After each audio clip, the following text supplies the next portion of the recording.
Capítulo 5.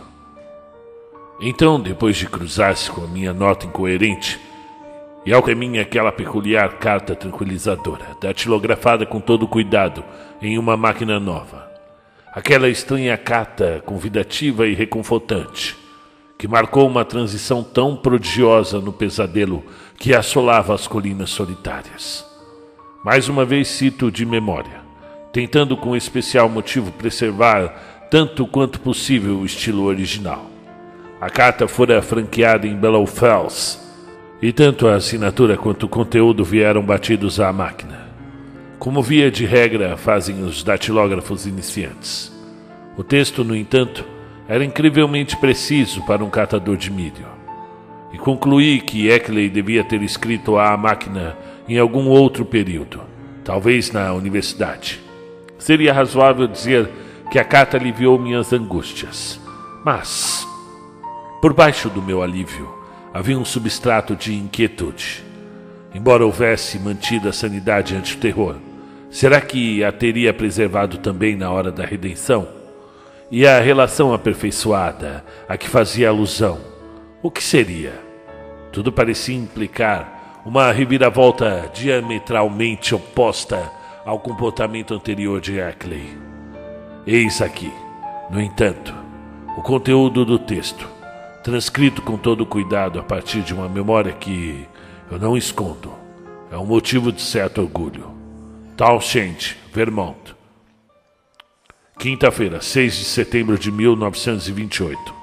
Meu caro Wilmot, é com enorme satisfação que eu entro em contato para tranquilizá-lo em relação a todas as bobagens que eu vinha escrevendo para o senhor. Digo bobagens, embora eu me refira mais à minha reação assustada do que às descrições que fiz de certos fenômenos. Os fenômenos são reais e importantes. Meu erro consistiu na adoção de uma atitude anômala diante dos fatos. Lembro de ter mencionado que os meus estranhos visitantes começaram a ensaiar algum tipo de comunicação. Bem, na noite passada esse contato se concretizou. Em resposta, um humano, apresso-me em dizer, o homem contou-me muita coisa que nem o senhor nem eu jamais havíamos imaginado, e mostrou claramente que nós dois estávamos completamente errados e equivocados em relação ao motivo que leva as criaturas siderais a manter uma colônia secreta em nosso planeta. Parece que as lendas malignas sobre o que as criaturas ofereceram aos homens e o que desejam em relação à Terra são o resultado da interpretação equivocada, aplicada a um discurso alegórico. Um discurso evidentemente moldado por uma cultura e uma forma de pensar muito diferentes de tudo que pode imaginar. Reconheço que as minhas próprias conjecturas passaram tão longe do alvo quanto os palpites dos fazendeiros analfabetos e dos índios selvagens. O que eu havia tomado por algo mórbido e humilhante e infame é na realidade extraordinário e transcendental, e até mesmo glorioso, consistindo a minha avaliação prévia em que não mais do que uma simples fase da eterna tendência humana a evitar e temer e odiar tudo o que é radicalmente diferente. Arrependo-me de todo o mal que infligi a esses incríveis seres alienígenas, conversar de maneira pacífica e civilizada. Contudo, as criaturas não guardam nenhum rancor de mim, pois seus sentimentos organizam-se de maneira muito diferente dos nossos. Foi uma lástima que tivessem como agentes humanos espécimes tão desprezíveis, como o finado Walter Brown, por exemplo. O homem foi responsável por muito do preconceito que eu nutria, e na verdade os seres alienígenas nunca fizeram mal aos homens, porém muitas vezes foram importunados e injustiçados pela nossa espécie. Existe todo um culto secreto formado por homens maus. Um estudioso com a sua erudição mística, sem dúvida saberá ao que me refiro quando afirmo que o culto está ligado a Hastur e ao símbolo amarelo.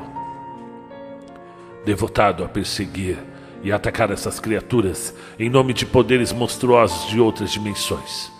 É contra esses agressores, e não contra a humanidade como um todo, que os drásticos expedientes das criaturas siderais estão voltados. A propósito, descobri que muitas das nossas cartas extraviadas foram roubadas não pelas criaturas siderais, mas por emissários do culto maligno. Tudo o que as criaturas siderais desejam da humanidade é a paz, o respeito mútuo e uma troca intelectual. Essas invenções e dispositivos estão ampliando nosso conhecimento e o nosso modo de agir, e tornando cada vez mais impossível a existência secreta das colônias de criaturas siderais desse planeta. Os alienígenas desejam conhecer a humanidade mais a fundo e instruir alguns dos líderes filosóficos e científicos de toda a humanidade em relação à sua raça. Graças a essa troca de conhecimento, todos os perigos hão de passar, e o modus vivendi será possível e alcançado. A ideia de que os alienígenas possam querer escravizar ou desagradar a espécie humana é ridícula. Para dar início a esta relação aperfeiçoada, as criaturas siderais escolheram-me em vista dos conhecimentos razoáveis que já tenho sobre elas, como seu intérprete na Terra. Muitas coisas foram-me explicadas ontem à noite, fatos espantosos que descortinam novos e vastos panoramas. E ainda outros que serão transmitidos a mim por comunicações orais e escritas. Por enquanto não serei chamado a fazer nenhuma viagem ao espaço sideral, embora mais tarde eu possa empreender essa jornada, empregando meios especiais e transcendendo tudo o que até hoje concebemos como o normal, e os cães não terão mais com o que se preocupar. O meu terror foi substituído por uma bênção de conhecimento e de aventura intelectual que poucos outros mortais tiveram a chance de encontrar. As criaturas siderais talvez sejam as mais incríveis formas de vida orgânica em todo o espaço, tempo e além. Membros de uma raça cósmica, da qual todas as outras formas de vida são meras variações degeneradas. São mais vegetais do que animais, se é que tais termos podem ser aplicados à matéria que os compõe, e apresentam uma espécie fungoide, embora a presença de uma substância parecida com clorofila e a existência de um sistema nutritivo muito singular distinga-os dos verdadeiros fungos cormofíticos. De fato, a espécie compõe-se de matéria totalmente desconhecida na região do espaço onde nós habitamos, com elétrons que vibram com frequências muito diferentes. É por esse motivo que as criaturas não podem ser fotografadas com filmes e as chapas tão comuns do nosso universo conhecido, mesmo que os nossos olhos possam vê-las. Com o conhecimento adequado, no entanto, qualquer pessoa versada em química seria capaz de preparar uma emulsão a fim de registrar suas imagens. O gênero tem a habilidade única de atravessar o frio e rarefeito vácuo interestelar na forma corpórea, mas algumas das variações precisam de suplementos mecânicos. Umas poucas espécies apresentam as asas resistentes ao éter que caracterizam a variedade encontrada em Vermont. As que habitam certos picos remotos do velho mundo foram trazidas de outras maneiras. Mais do que qualquer parentesco, a evolução paralela é a verdadeira responsável pela semelhança externa que os alienígenas apresentam em relação à vida animal e ao tipo de estrutura que concebemos como sendo física. A capacidade cerebral de que são dotados ultrapassa de qualquer forma de vida remanescente. Embora os indivíduos alados presentes em nossas colinas não sejam de maneira alguma as formas mais desenvolvidas. Comunicam-se através de telepatia, embora sejam dotados de órgãos vocais rudimentares, que após uma cirurgia simples, pois esses procedimentos são algo muito corriqueiro e desenvolvido entre eles, conseguem reproduzir aproximadamente a fala dos organismos que ainda se comunicam por sons. A principal morada das criaturas na nossa proximidade é um planeta ainda desconhecido e quase desprovido de luz dos confins do nosso sistema solar, além de Netuno, e o nono planeta a partir do Sol. Conforme havíamos pressuposto, trata-se do corpo celeste com o arcano nome de Yuggoth, e aparece em certos escritos antigos e proibidos, onde logo ocorrerá a relação mental. Eu não ficaria surpreso se os astrônomos fossem influenciados por essas correntes mentais, a ponto de descobrir Yuggoth quando as criaturas siderais assim desejarem. Mas Yuggoth, é claro, é apenas o primeiro passo. A maior parte das criaturas vivem em estranhos abismos que transcendem infinitamente o alcance da imaginação humana. O glóbulo do espaço-tempo que reconhecemos como sendo a totalidade de toda a existência cósmica não passa de um átomo na verdadeira infinitude que pertence às criaturas siderais. O quanto dessa infinitude pode ser concebido por um ser humano ainda me será revelado, tal qual aconteceu a não mais de 50 outros homens desde que a raça humana surgiu. A princípio pode parecer que eu estou delirando, mas no momento adequado o senhor poderá avaliar melhor a oportunidade titânica com a qual me deparei. Eu quero que o senhor compartilhe de tudo o que eu sei, e para tanto preciso contar-lhe milhares de coisas que não serão confiadas ao papel. Eu ainda havia pedido ao senhor que não viesse me ver. Agora que está, o senhor poderia fazer a viagem antes que o novo semestre universitário comece? Seria esplêndido que, se pudesse, traga a gravação do fonógrafo e todas as cartas que lhe enviei para as nossas consultas. Precisaremos de todo o material possível para reconstruir essa incrível história. Por favor, traga também as fotografias, pois extraviei os negativos e as minhas cópias no calor dos últimos acontecimentos.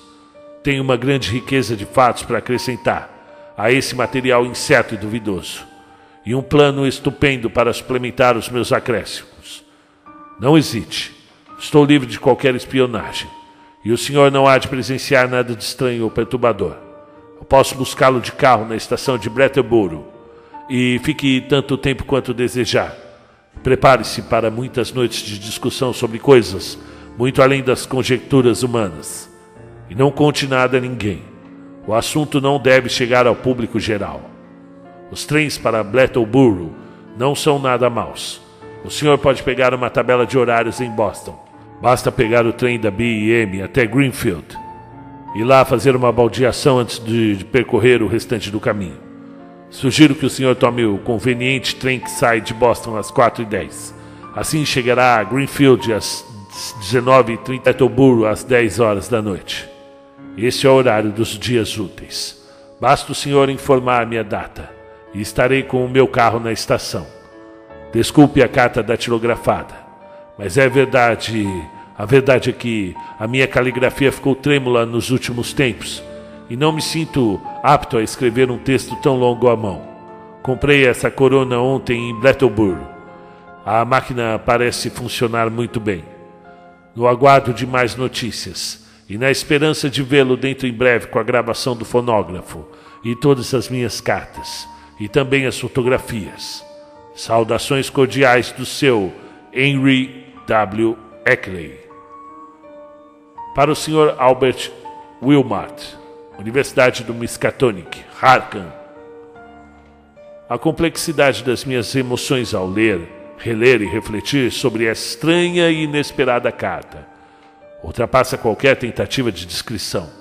E como eu afirmei, ao mesmo tempo, senti-me aliviado e apreensivo. Mas essa ligação não faz senão expressar de modo um tanto grosseiro algumas nuances de sentimentos contraditórios e em grande parte subconscientes que integravam tanto o meu alívio quanto a minha apreensão. Tudo era diametralmente oposto a toda a cadeia de acontecimentos anteriores, pois a mudança do terror absoluto para uma sóbria tranquilidade completa. Eu mal conseguia acreditar que um único dia pudesse alterar de tal maneira a disposição psicológica do homem que havia escrito o comunicado frenético de quarta-feira, independentemente das revelações que esse dia pudesse ter trazido. Em certos instantes, o sentimento despertado pelas realidades conflitantes fazia-me pensar se toda aquela epopeia sobre forças fantásticas não seria uma espécie de sonho ilusório, criado em boa parte pela minha própria imaginação. Ao pensar na gravação do fonógrafo, eu me sentia cada vez mais estupefato. A carta parecia tão contrária a tudo que eu podia esperar. Enquanto analisava as minhas próprias impressões, notei que se dividiam em duas fases distintas. Em primeiro lugar, se Eckley estava em perfeito juízo e assim permanecia, a mudança da situação era demasiado brusca e inconcebível. Em segundo, a mudança dos modos, na atitude, estava muito além do que seria normal ou previsível. Toda a personalidade daquele homem parecia ter sofrido uma mutação insidiosa, uma mutação tão profunda, que mal se poderiam conciliar esses dois aspectos à suposição de ambos em que ambos representassem um indivíduo em posse de todas as suas faculdades. A escolha do vocabulário, a ortografia, tudo apresentava diferenças sutis, discrepâncias nas reações e no ritmo do meu correspondência. Sem dúvida, o cataclismo emocional, a revelação deveria ter atingido um grau extremo para resultar numa reviravolta tão profunda. Por outro lado, a carta parecia uma típica correspondência de Eckley. A mesma paixão de sempre pelo infinito, a mesma curiosidade erudita. Não houve um instante, ou pelo menos não mais do que um instante, durante o qual eu tenha dado crédito à ideia de falsidade ou de armação mal intencionada. Afinal, o convite, a disposição para receber-me, para que eu mesmo constatasse a verdade contida na carta, não provocava a autenticidade da correspondência? Não me recolhi no sábado à noite, mas fiquei sentado, pensando nas sombras e nos prodígios por trás da carta que eu havia recebido. Meu juízo, desorientado pela rápida sucessão de noções monstruosas a que fora submetido ao longo dos últimos 4 meses, recebeu de novo o novo e espantoso material em um ciclo de dúvida e aceitação que repetiu quase todas as fases observadas após o contato com os prodígios anteriores, até que muito antes do raiar do dia, um interesse e uma curiosidade, loucoução, transtornado ou simplesmente aliviado. Tudo indicava que Eckley de fato houvesse adotado uma mudança radical na perspectiva, na arriscada busca em que havia lançado. Uma mudança que a um só tempo aplacou seus temores, fossem reais ou imaginários, e abriu novos e vertiginosos panoramas de sabedoria cósmica e sobre-humana. Meus próprios anseios por conhecimento oculto igualaram-se aos dele em fervor, e senti-me tocado pelo contágio daquele mórbido contato. Livrar-se das exasperantes e enlouquecedoras limitações impostas pelo tempo e pelo espaço e pelas leis naturais, juntar-se à vastidão do universo, desvendar os mistérios notíferos e abismais do infinito absoluto. Sem dúvida, tais aspirações justificariam pôr em risco a vida, a alma e a sanidade. E segundo disse Eckley, não havia mais perigo, tanto que me convidou para visitá-lo em vez de afastar-me como antes. Senti calafrios só de imaginar as revelações que iria me fazer. Havia uma sensação quase paralisante na ideia de sentar naquela fazenda solitária e até pouco tempo sitiada em companhia de um homem que havia conversado com emissários do espaço sideral, tendo em mãos a terrível gravação e o maço de cartas nas quais Eckley havia resumido. Da manhã de sábado mandei um telegrama para Eckley, dizendo que eu o encontraria em Brattleboro na quarta-feira, no dia 12 de setembro, se a data assim fosse conveniente. Divergi das sugestões feitas pelo correspondente em um único aspecto, relativo à escolha do trem. Para ser franco, não me agrada a ideia de chegar à região assombrada de Vermont tarde da noite. Assim, em vez de tomar o trem que Eckley havia sugerido, telefonei para a estação e tracei outro plano de viagem. Se eu acordasse cedo e pegasse o trem das 8h07 para Boston, poderia tomar o das 9h25 para Greenfield e então chegaria por volta do 12h22. Assim eu teria tempo para fazer a baldeação necessária e chegar em Brattleboro às 1 da tarde, 1h08. Um horário muito mais agradável do que 10 da noite, para encontrar Eckley e seguir até as misteriosas colinas. Mencionei o horário de chegada no meu telegrama e alegrei-me ao saber que um novo contato, recebido ao entardecer, trazia a anuência do meu futuro anfitrião. O telegrama de Eckley dizia: arranjo satisfatório. Encontro às 13h08, na quarta-feira. Não esqueça da gravação e das cartas e das fotografias. E mantenha sigilo sobre a visita. Espere grandes revelações. Eckley. O recebimento dessa mensagem, em resposta ao telegrama enviado a Eckley e necessariamente entregue em sua casa a partir da estação de Townshend, por um mensageiro oficial ou por um serviço telefônico restabelecido, acabou com quaisquer dúvidas subconscientes que eu ainda pudesse ter em relação à autoria da carta. Meu alívio foi grande. A bem dizer, foi maior do que eu poderia explicar naquele momento, pois todas as minhas dúvidas tinham raízes profundas. E de todo modo, tive uma longa e tranquila noite de sono. E passei os 2 dias seguintes muito ocupado com os preparativos da viagem. Fim do capítulo 5.